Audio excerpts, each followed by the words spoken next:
அனைவருக்கும் ஆனந்தமான இறைவணக்கம். ஆன்மீக சிவசொந்தங்களே, 2026ஆம் ஆண்டு அக்னி நட்சத்திர காலத்தில் தோஷத்தை அடையக்கூடிய 5 ராசிகள் எவை? இந்த தோஷம் அவர்களை பாதிக்காமல் இருக்க என்ன பரிகாரம் செய்யலாம் என்பதை இந்த ஆடியோவில் உங்களுக்காக தொகுத்து வழங்கியுள்ளேன். கேட்டு பயன்பெறுக. ஆடியோக்கு போகிறதுக்கு முன்னால் ஒரு அறிவிப்பு.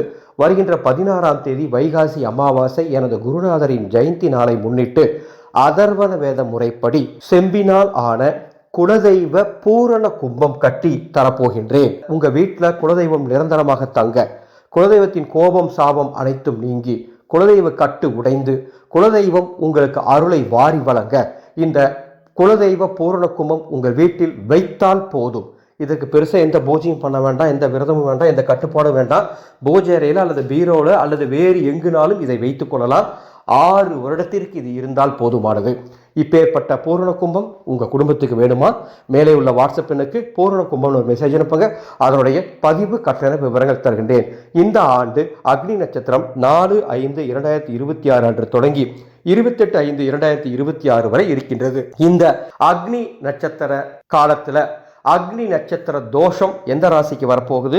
மேசம், ரிஷபம், மிதுனம், சிம்மம், விருச்சகம் ஆகிய 5 ராசிக்காரர்களுக்கு அக்னி நட்சத்திர தோஷம் வருவதற்கு வாய்ப்புண்டு. எனவே இந்த 5 ராசிக்காரர்களும் ரொம்ப கவனமா இருக்கணும். புதிய புதிய விஷயங்கள் செய்யறதுல ரொம்ப எச்சரிக்கையாக இருக்கணும். எந்த ஒரு வார்த்தை பேசுறதா இருந்தாலும் கவனமா பேசுங்க. உடல்நிலையில் கூடுதல் அக்கறை செலுத்துங்க. ரொம்ப காரமான உணவுகளையும் மசாலா உணவுகளையும் தவிர்த்து கொள்ளுங்கள். உடலை கெடுக்கக்கூடிய, ஆரோக்கியத்தை கெடுக்கக்கூடிய பழக்க வழக்கங்களை குறைச்சிக்கோங்க.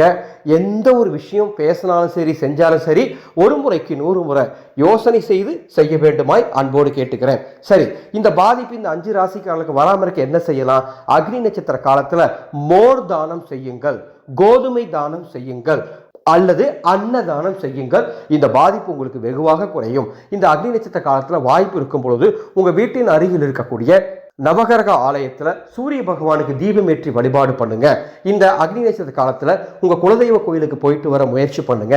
இந்த அக்னி நட்சத்திர காலத்தில் ஏதாவது ஒரு முருகப்பெருமான் ஆலயம் சென்று வழிபாடு செஞ்சுட்டு வாங்க. நிச்சயமா இதனுடைய பாதிப்புகள் குறையும். ஆக மேசம், ரிஷபம், மிதுனம், சிம்மம், விருச்சிகம் ஆகிய 5 ராசிக்காரர்கள் கவனமாக இருக்க வேண்டும் என்று இந்த ஆடியோவின் மூலமாக தெரிவித்துக் கொள்கின்றேன். நமது ஆனந்தோலி அறக்கட்டளை யூடியூப் சேனலை இந்த அக்னி நட்சத்திர காலத்துல இந்த 24 நாட்களும் தினமும் சூரிய பகவான் வழிபாட்டை சொல்லித்தர போறேன். சேனல்ல அதுக்குண்டான பதிவு வரும். அந்த வழிபாட்டை தினமும் சேனல்ல பார்த்து எளிமையாக அதை வீட்டில் செஞ்சா கூட இந்த பாதிப்புகள் வராது. மற்ற ராசிக்காரர்கள் இதை செய்யும் பொழுது யோகம் வரும். எனவே இந்த சேனலை இதுவரைக்கும் நீங்க சப்ஸ்கிரைப் பண்ணலாம், சப்ஸ்கிரைப் பண்ணிக்கோங்க. அக்னி நட்சத்திரம் 24 நாட்களும் தினமும் ஒவ்வொரு வழிபாடு சேனலில் பதிவு செய்யப்படும் என்பதை மகிழ்ச்சியோடு தெரிவித்துக் கொள்கின்றேன். இந்த ஆடியோவை உங்களுக்கு தெரிந்த அத்துணை பேருக்கும் பகிர்ந்து கொள்ள வேண்டும் என்று அன்போடு கேட்டுக்கொள்கின்றேன்.